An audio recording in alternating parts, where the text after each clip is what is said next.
name's Liang. I'm a postdoc fellow at CSAIL.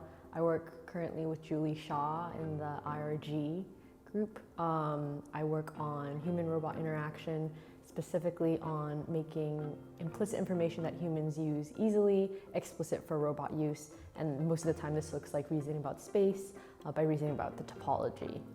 I've done a lot of work on making a robot that can use really minimal sensing, RGB only, in order to follow signs, the same kinds of signs that a human would.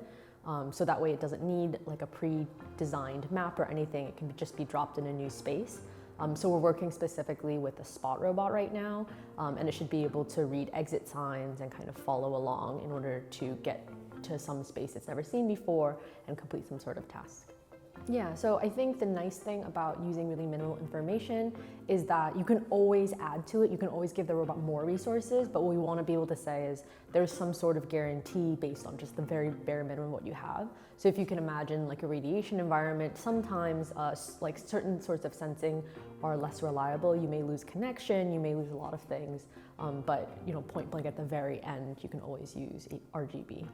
Some of the challenges so far have just been kind of gathering enough information, gathering enough data about these spaces that we can actually use it. So this is inherently a very data deficient space. You need kind of lots of footage of public spaces. I've mainly been working at airports, and there's privacy concerns, so you can't really deploy a robot easily. So it's tricky because you have to do all of this with very little data available to you.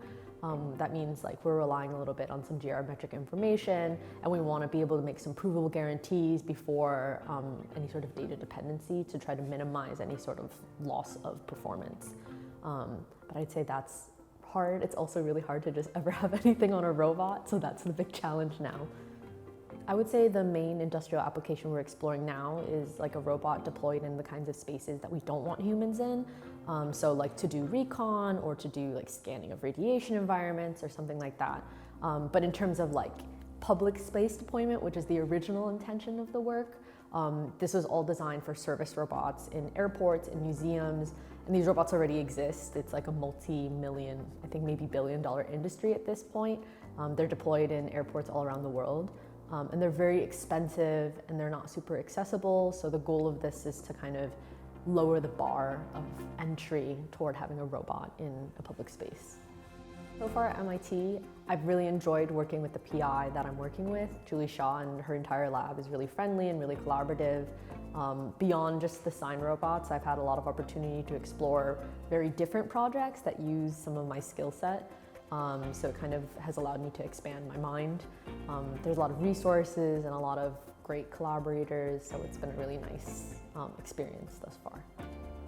I would say for next steps, the most important thing to me is to be able to continue research about making robots very accessible to others, usually in the form of like really minimal sensing. So I'm really looking for the opportunity to do research in that direction, hopefully to run a lab that convince a bunch of people that this is a useful thing for robots to have. But yeah, any sort of route that lets me hopefully guide others and build my own lab that pursues this direction of robotics.